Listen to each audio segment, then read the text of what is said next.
witchcraft hysteria began in this neighborhood on March 1st. Accused witches Sarah Good, Sarah Osborne, and Tituba were interrogated in the meeting house amidst the horrific fits of the afflicted ones.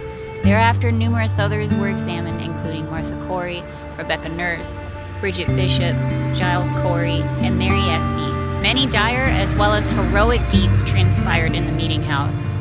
In 1702, the meeting house was abandoned, dismantled, and removed to this site until the lumber decayed and became mixed with the soil.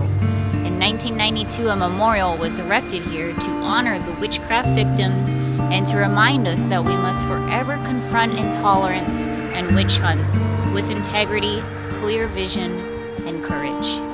Hello everyone, welcome back. I'm CrisTheGirl, and today in this video, as you can see, we are here in Salem, Massachusetts. Actually, technically right now, we're in Danvers, Massachusetts. Also, sat here in my car because it is sprinkling a little bit here, so we're under the cover of the car.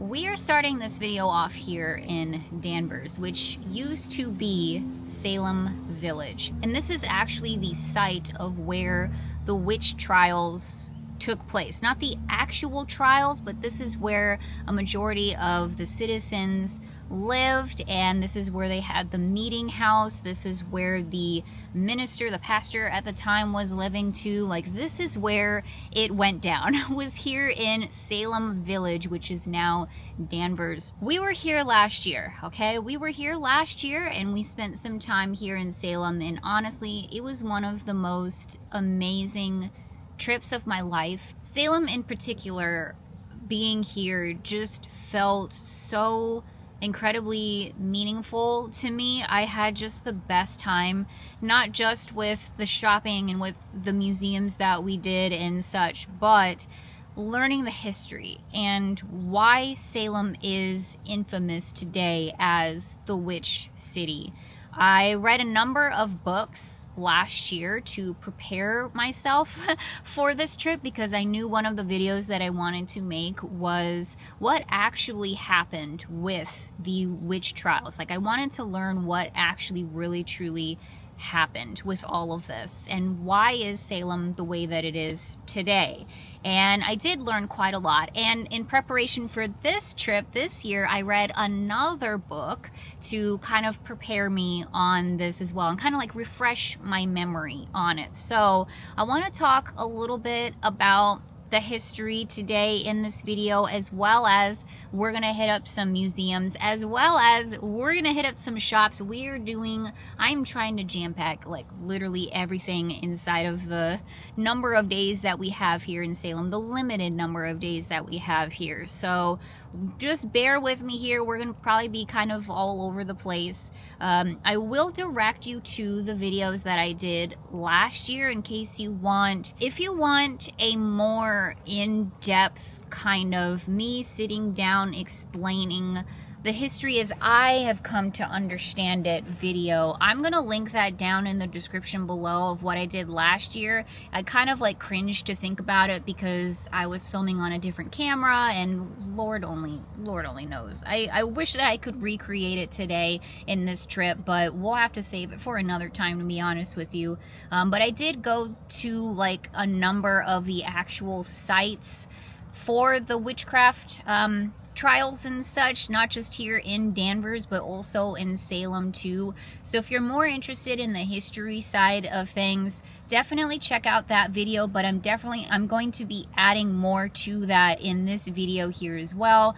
And we're going to be seeing a few new things that we didn't get to last time too. So there you go. That's my little spiel. This is going to be a long intro, so just bear with me, everybody. Gotta set it up proper here, okay? I will, however, do my best to kind of summarize it here at the beginning. That way we're all sort of on the same page in case you did miss that video. Again, that was a year ago, so let me first start off by saying, like I said, I read a couple of books last year before I came here, and the book that I read that really kind of informed me on everything is called Salem Possessed, and it's by Stephen Nissenbaum and Paul Boyer. would highly recommend. It was fascinating, and I learned so much stuff from that book. This year, the book that I read before this trip, that I literally just finished a couple days ago, is called A Storm of Witchcraft, and that is by Emerson W. Baker.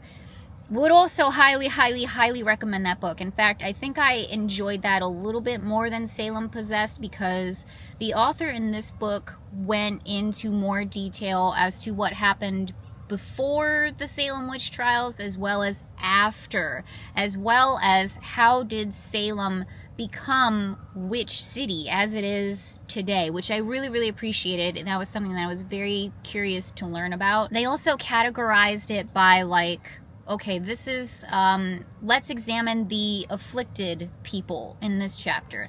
Now let's examine the people who were accused in this chapter. In another chapter, he goes over the judges in the witches' trial. So it was really cool that he, like, they broke it down so thoroughly in this book.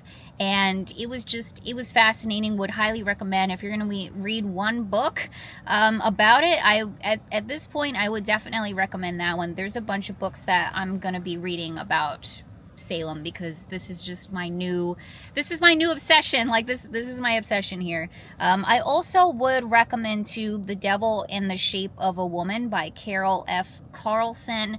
That's not just about the Salem witch trials, but witch accusations in general, and obviously through kind of the lens of women being accused as witches. So if you're just kind of interested in that topic too, I would recommend that as well. I also read that book. So that's where I'm coming from with my knowledge here. I will also say that I am not from here. I don't live in Salem, so I feel like there are certain things that I don't feel comfortable commenting on. So I just want to apologize right up here up front in case you do live here and this could be offending to you. I don't know.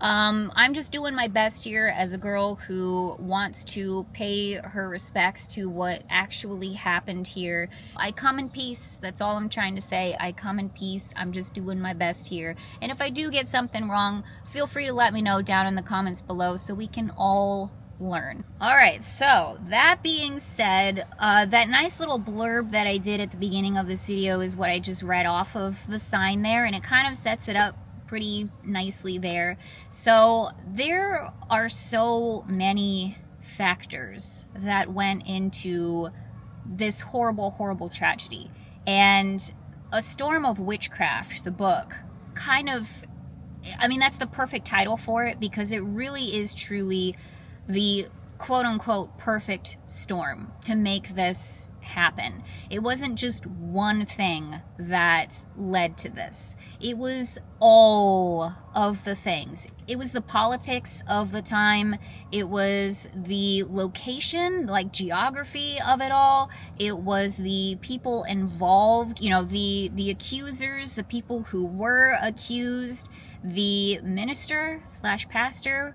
He was a big factor in all of this. The judges, the powers that be and such, like everything kind of culminated into this event happening. So there isn't just one thing that led to it. It was just a multitude of different things. Again, like, I go into a lot more detail in the video that I did last year. I don't want to bog this video down too much with all of those details, but I just kind of wanted to summarize neatly in a bow here to say it was a lot. There was a lot of different things going on here. One of the strange things about the Salem witch trials that may not make sense unless you really dive deep into it is a lot of people were accused. A lot of people were accused of being a witch back then. And if you confessed to being a witch and named others and such, you were more likely to not be executed. In fact, I'm pretty sure, I could have the info wrong, but I'm pretty sure if you confessed, you were not executed. Now, your name was tainted, like there were other issues that like you had to deal with, but you weren't executed. The people that were killed during this tragedy none of them confessed. They all held true to their convictions that they were not a witch, that they knew that all of this was deeply wrong, that they were innocent, and unfortunately that is what ultimately killed them. And I really want to stress that and make that clear, because these people were like amazing. Like, think about how heroic that is, that you're going to put your, I don't want to say pride, but you're going to put your reputation and such, and the fact, and your morals, you're going to put your morals before your life. Now, I don't want to take that away from anybody who did confess to being a witch and such. Like, I don't want to take that away from them. That was a very, very scary time. Who knows what I would have done, what you would have done. You know what I mean? Like, I totally get it. But yeah, the people that were killed were just so heroic. Like, I just cannot imagine being in that situation. It really blows my mind. So I really wanted to stress that, because I just think that that's amazing, and it's something to keep in mind as we go throughout our time here in Salem, and, you know, all of that good stuff. So again, a lot of factors kind of had to come together to sort of end the witch accusations and stuff like that, and this kind of wrapped up the whole accusing people of a witch thing. After the Salem witch trials, there were like a few, you know, a number of people who were still being accused of being a witch, but for the most part, this kind of ended that chapter in our history here. Kind of immediately after all of this happened, the government at the time tried their darndest to cover all of this up. Like, they really did not want it to be well known that this happened, because they kind of knew that they sent innocent people to their deaths. And basically, if word got out that this happened, they felt that that would just be the end of the government as they knew it. And so they really, really tried to keep everything under wraps. They, you know, a lot of people, a lot of prominent people out there, ministers as well as government officials and such, they did their best to like say, nope, this is all good, we did this right, or they just didn't talk about it at all, or whatever it may be. They just held very true to like, nope, this was, you know, this was it and all of that. And they tried to shut down any publications, any books or pamphlets or whatever that was coming out at the time of other people speaking out and saying, hey, this was wrong, like we sent innocent people to death. Like, this was essentially the first big government cover-up in our history, which I thought was interesting too. I didn't know that.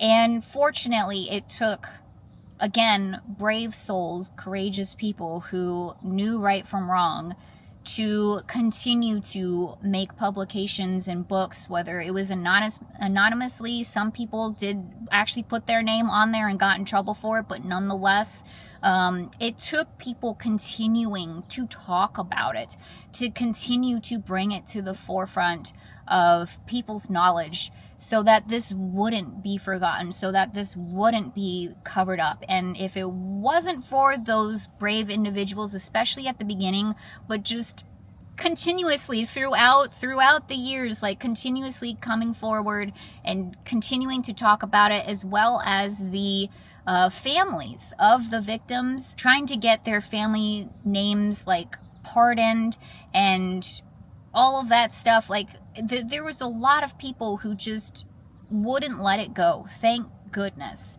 And it's because of that, because we keep talking about it throughout time, that this doesn't get forgotten.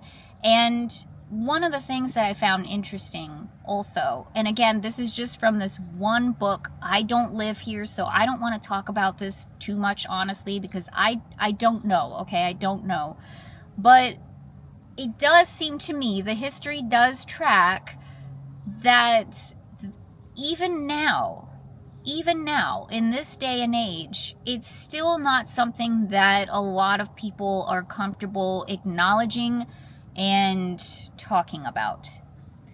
It took a very, very, very, very long time to get that memorial that we just saw erected here. This was erected in 1992.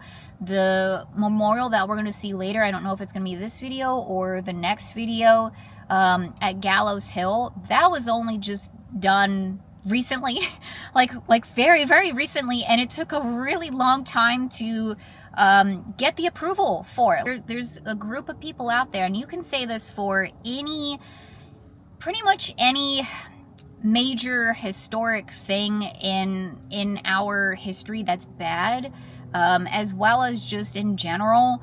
Some people see bad situations and they're like, shove it under the rug, don't talk about it, don't speak about it, let's just pretend it never happened, and that's the way that you handle these situations. And then there's other people who are like, no, it's the opposite. You gotta keep talking about it, you gotta acknowledge it, you got to do stuff like that, because that is the only way to make amends and all of that. So I don't know, there's two camps to it. I'm not gonna say my opinions on how I think about it, but I will say that I am very, very glad that there are finally memorials here. I guess I will say this. I think it's important. I do think that it's really important. I think it's really important that we continue to talk about it and to learn about why and how this happened, because history repeats itself. Witch trials happen all the time, whether it's people actually accusing people of witches or whatever. It is just very, very similar to situations that we deal with today in this time. And I think it's really important to acknowledge and learn from past mistakes. That way you can actually move forward. Not to mention, more importantly, feelings aside, it's more important to remember the victims, you know, the people who went through all of this in the first place. Like, that is, to me, far more important than anybody else's feelings, in my opinion. So again, I don't live here, I apologize, I don't mean to offend, but that's just my personal opinion. I'm really glad that these memorials are here, so we can just continue to remember that this happened. Why is which city to begin with, you know? Okay, so with all of that being said, I think we're gonna get going here. We're gonna see some museums today, and again, do some shopping too, because you know I gotta do some shopping. We're here in which city, we gotta do that. Got a lot to do, a lot to see, so we're gonna get going here, and we're gonna learn some more, we're gonna shop, we're gonna sightsee, we're gonna do all of the things. So thank you for bearing with me. Thank you for listening. And thank you for clicking on the video. I really, really hope that you enjoy it. Grab a snack, grab a drink, get comfy, get cozy, because we are back in Salem, Massachusetts, everybody. Let's go. Okay, next stop, just down the road from the memorial, is the Rebecca Nurse Homestead. This is a museum, and we stopped here last year, but we just parked and I just showed it to you. Today we're actually going in and we're gonna check it out. I am very, very, very excited about this. Rebecca Nurse is arguably one of the more popular, I guess, or well-known of the victims, and she has her whole homestead in here, which is amazing. Now, a lot of the victims, at Gallows Hill, like, they were hanged there, and because they were accused of being witches, their bodies were just kind of thrown into the woods in a very shallow grave.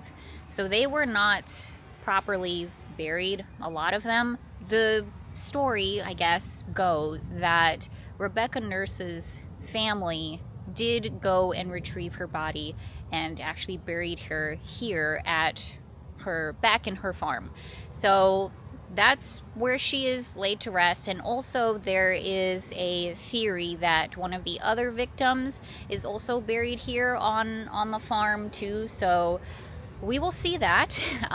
It's heavy. It's a heavy topic. I will say this, and then let's head on inside here. I know I'm talking a lot here, but if you are coming here to visit Salem, if you have a car, or if you're able to Uber or whatever, come on out here to Danvers, go check out the memorial, check out the Rebecca Nurse Homestead Museum here, because this is where it happened. This is where it actually like all happened. So a lot of good history here. It's starting to rain a little bit, so I'm gonna pop inside of the red building here, but we're all checked in. $10 per adult.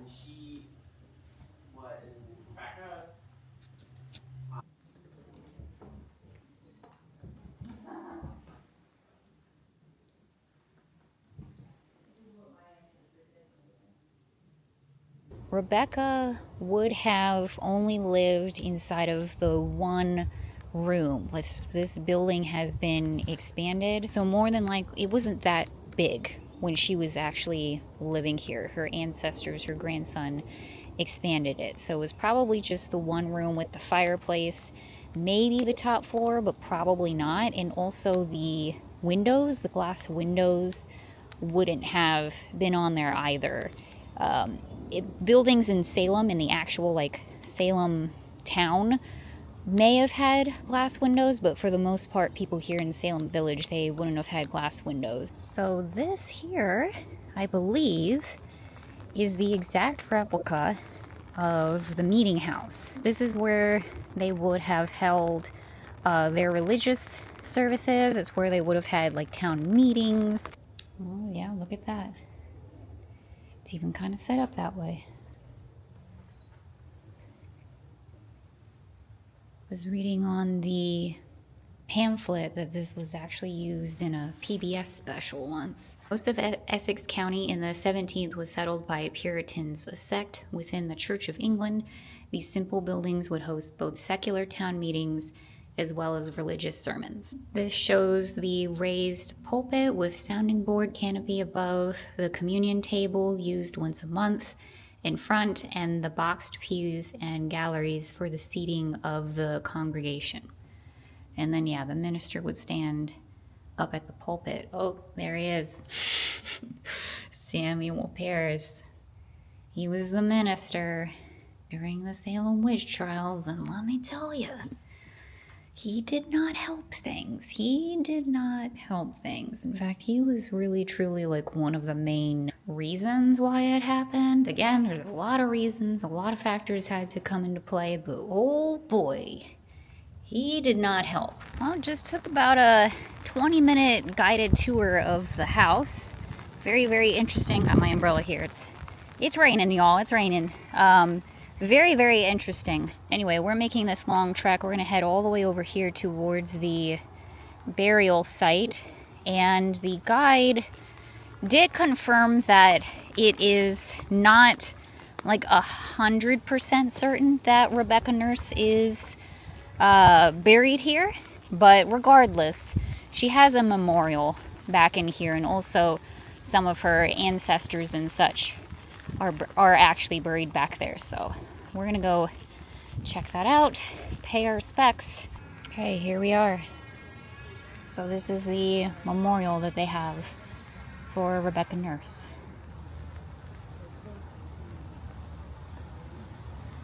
Oh yeah, and they have this here too.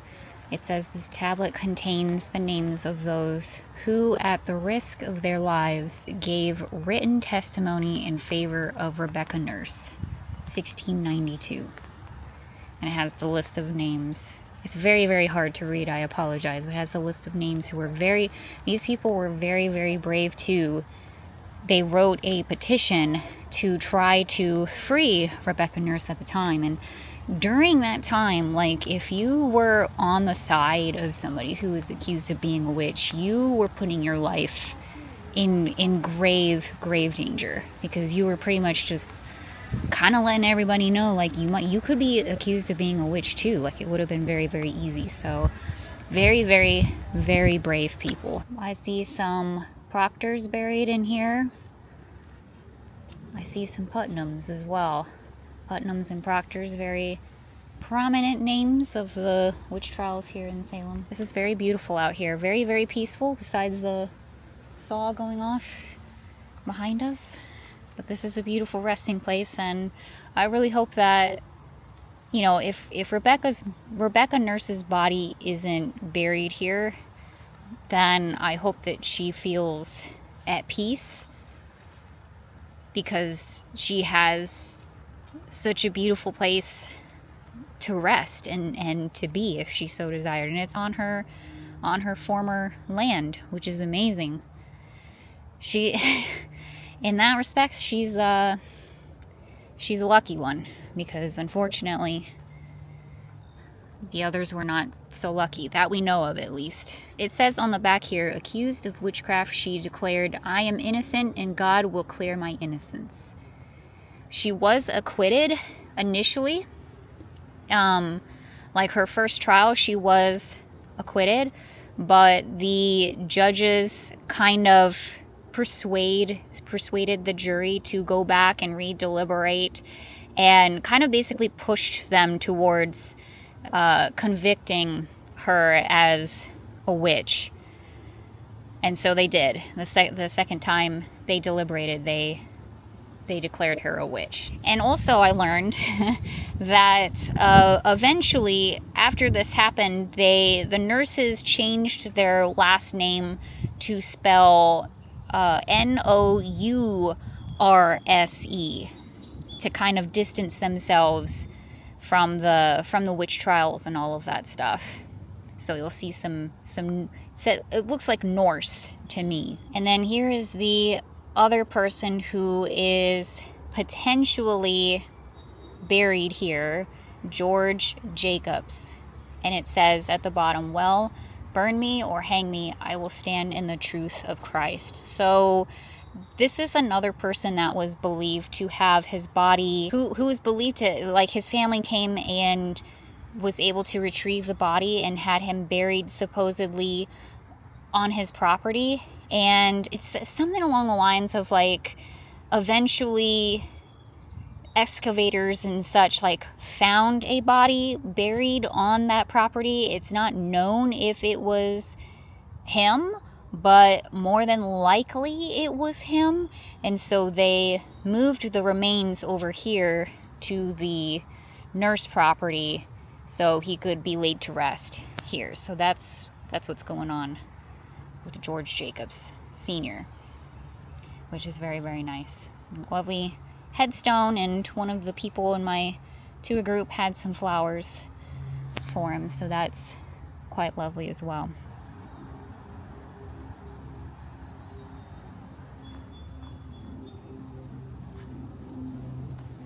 Wow, I cannot believe we are back here again, just driving through here, which, by the way, nerve-wracking, okay? Nerve-wracking. I am very much looking forward to Tampa Jay joining us. He will be joining us tomorrow. I appreciate him staying back. He stayed back on this trip so Bella would have less time at the borders. Yeah, he's going to be back tomorrow with us, and I'm excited because obviously I like having him around, clearly, but also he can just drive. Usually he drives in these situations, so I don't have to. So I'm looking forward to that selfishly. Anyways, we're here. We are back. I can't believe it. I'm so excited. I am ready. Let's get on in there. So this was one of our very, very first stops when we were here last year, over in this section of Salem, where one of the other memorials is. Also the Charter Street Cemetery, which we walked around. Very, very nice.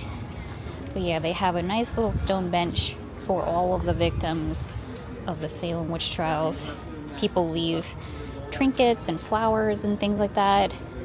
We got some more flowers here to give out. Oh, wow, look at this store. I think they said they had the world's largest pumpkin in here.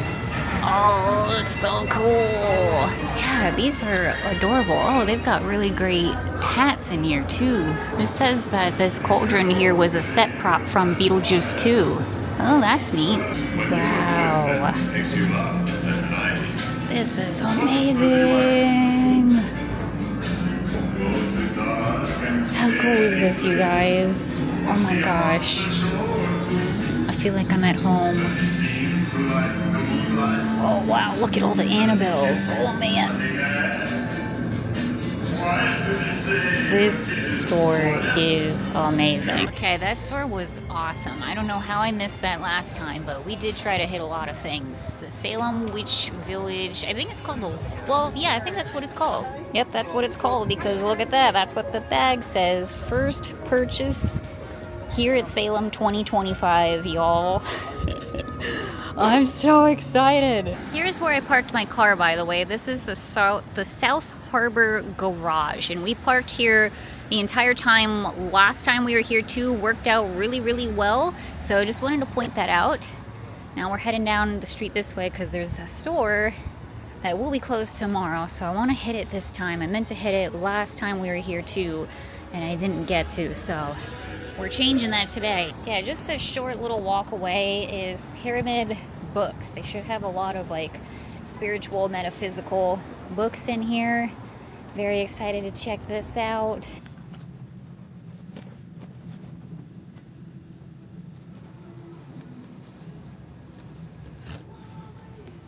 I ran back to the car because I'm like right here and decided to put my stuff away.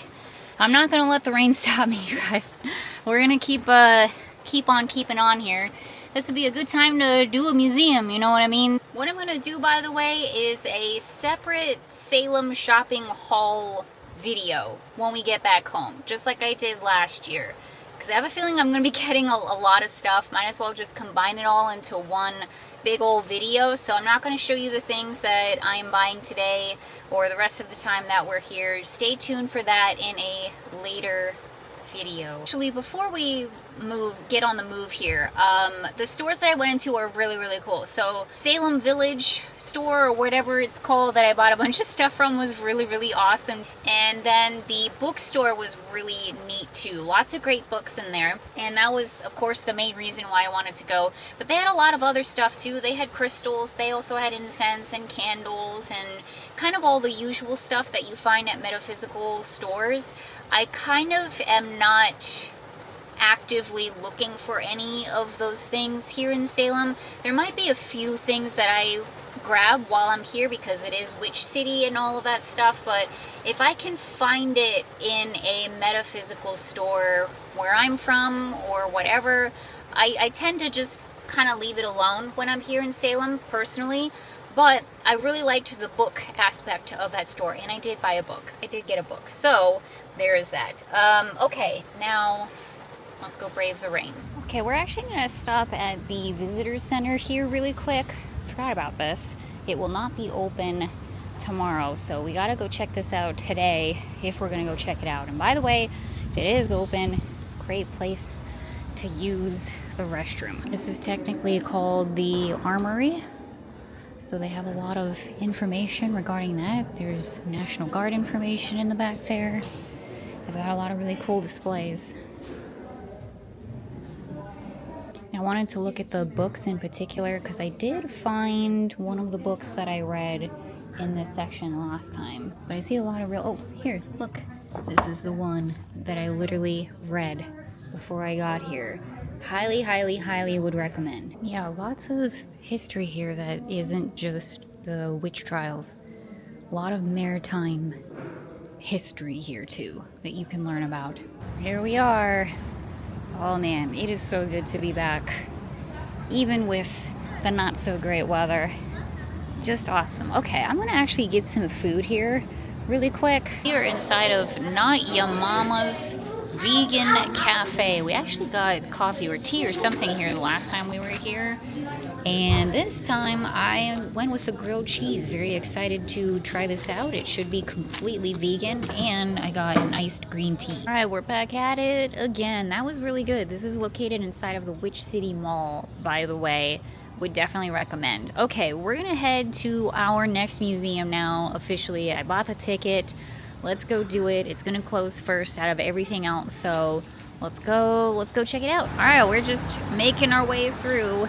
One of the things I really, really like about Salem is how walkable it is. It's a very, very walkable little city. And here we are, the Gallows Hill Museum and Theater. They've got a lot of stuff going on inside of here. They do haunts, apparently, too. I think only during October, so we won't be doing that today. but they have like this whole like 30-minute show that they do in here, apparently. So I got my ticket. We're gonna go check it out. Okay, we've made it inside. I'm sure they're not gonna allow filming, so I'll see you on the other end of it. Voiceover Cris here. Let me properly explain what exactly happened in here, because my explanation in the video wasn't that fantastic. So that was amazing. I absolutely enjoyed it. You basically sit inside of this rather tiny theater, which I absolutely loved. It was very intimate, and it was a whole show.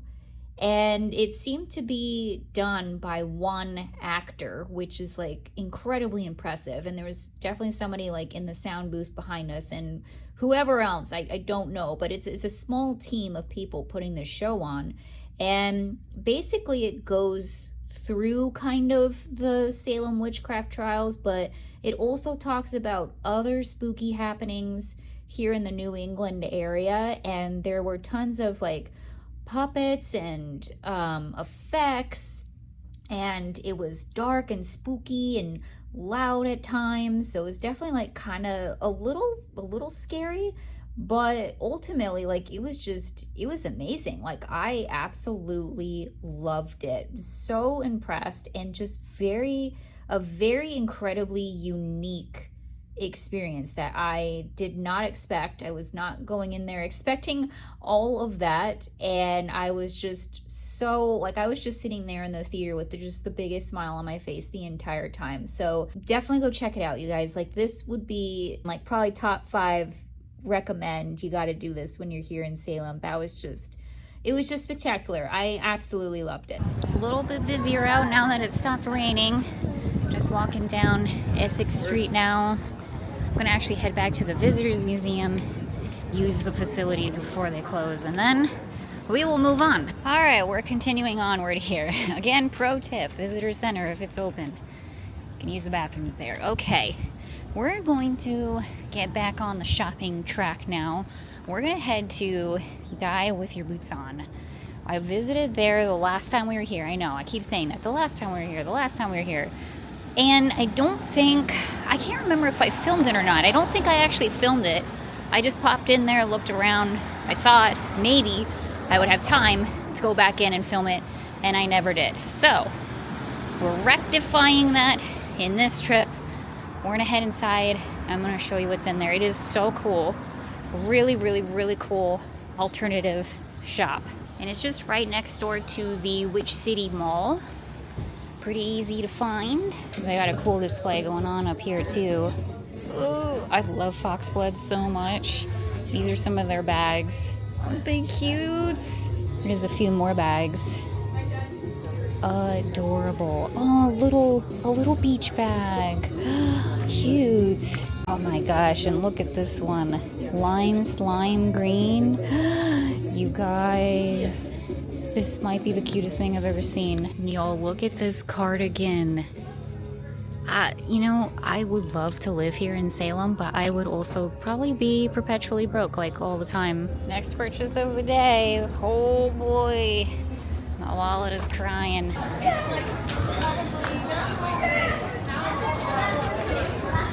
The Trolley Depot over here has some really good Salem souvenirs in there. T-shirts, hats, ornaments, things like that.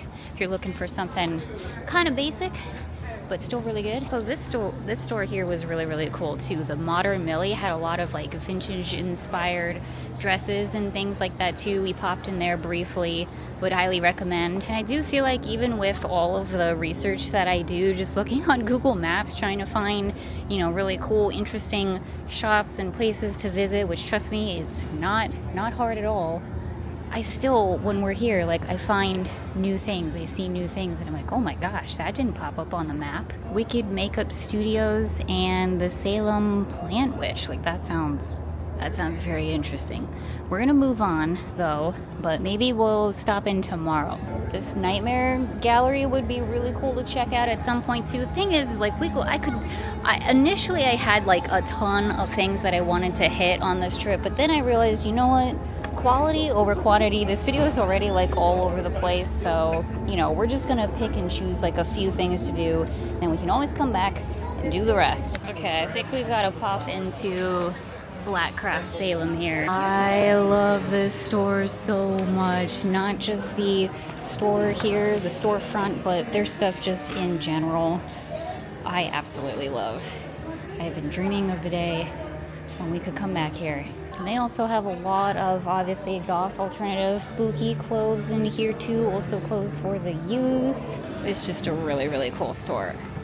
Ooh, I love it so much. Next place I was gonna go to is right over here, Witchwood. It's a little bit out of the way. Well, it's not out of the way. There's the road we were just walking down there, but I guess it's closed. The sign on the door says closed. So they were supposed to be open today. Maybe they were earlier, I don't know. But regardless, they have what seemed to me like syrups. Syrups in there. And it seemed really interesting and unique, so I wanted to showcase it for y'all, but I think they're closed. So anyway, if you're coming here, you want to check them out, see some witchy syrups, Witchwood. We ought to take a look at the witch house over here too. Very cool. We went inside of there the last time we were here, so I'm not planning on doing it again this time, but how iconic. How iconic. And look at that, Samantha is wide open. The Bewitched statue. I guess Bewitched did a number of episodes here in Salem, and that really just skyrocketed the tourist industry here, evidently. So that was cool, something new that I learned. It's shaping out to be a really lovely evening here in Salem. The sun is coming out, feels amazing, the temperature outside. Decided to walk a little bit down here because here's some of my most favorite shops in Salem. First of all, the Salem Witchboard Museum, which was absolutely amazing, and also Crow Haven, which I believe is the oldest and very first metaphysical store here in Salem. The Witchboard Museum is inside of this store, just right over here, all the way in the back, and again, highly, highly would recommend. It is 110% haunted in there. The last time I was in there, oh my gosh, I felt some sort of way when I was in there, that's for sure. But yeah, it is so stinking cool, so would highly, highly, highly recommend checking this out. And then yeah, look at that, Salem's oldest witch shop. There you go, Crow Haven Corner. Yeah, if I'm gonna buy anything metaphysical here in Salem, you know, crystals, things like that, this would be probably my first choice.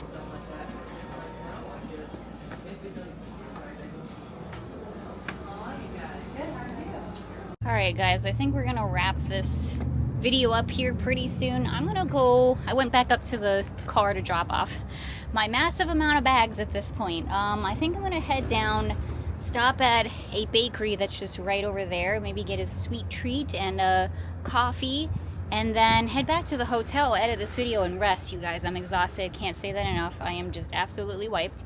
This was a long day. It's been a long number of days here. So plus everything here in Salem, more or less, like a majority of the shops and the museums and stuff close around this time, 6 to 8 p.m. or so, give or take. So we're pretty much wrapped up here anyway. I got done almost everything that I thought I was going to do, that I was planning on doing, so I'm very happy about that. And we have a whole entire day tomorrow here at Salem to shop, do more museums. Tampa Jay is going to be here too, which I'm really excited about. So we're going to head into Lulu's Bakery and Pantry here. It looks delicious from the pictures I saw on Google Maps. Brownies, scones, cinnamon rolls, croissants. Okay, we're back in the car. Oh, let me show you what I got. I got a cold brew coffee with some oat milk, and it's delicious, by the way. Very good. Just what the Salem doctor ordered. And then I picked up, oh, it's rapidly melting here, but I got a lemon blueberry tart. Rapidly melting. Alright, so with all of that being said, we started the video in the car. We'll end the video in the car here. Thank you so much for watching. I hope you had a great time. We are not done here in Salem yet. I still have a number of videos planned for our time here, all new shops, new museums, more historical information and spots that I haven't seen yet. Very excited about that. And it's just amazing to be back here. Again, it really is. There is something very, very special and unique about this part of the country, about this town in particular. Like it really does kind of feel like there's something here. Like, I don't want to say magic. I don't want to romanticize it too much because obviously a horrendous tragedy happened here. That's the whole reason for all of this. But at the same time, I think the fact that now this city is filled with so many magical practitioners and just amazing shops like what they have here, and just a lot of good energy has been put back into this place, which I think desperately needed. So I don't know. I know that that's a whole topic of controversy as well. I'm not going to touch it. I'm just saying, as a witchy person here who likes all of this stuff, it's just so amazing to have so many metaphysical stores in one location. It is just like overwhelming, and I could just, oh man, I already spent a lot of money, but man, I could spend just so much money here. So I don't know, it's amazing being back. I really can't say that enough. But anyway, I won't belabor the moment here any longer. Thank you all for watching. Again, we have more Salem adventures coming up here very soon, as well as a haul. Look out for that in the future at some point. I'll show you all of the stuff that I picked up during my trip here. And yeah, I will see you all, I think, tomorrow with another video. So, hope you're all doing well out there. Thank you again for watching, and I'll see you very, very soon. Bye-bye, everybody.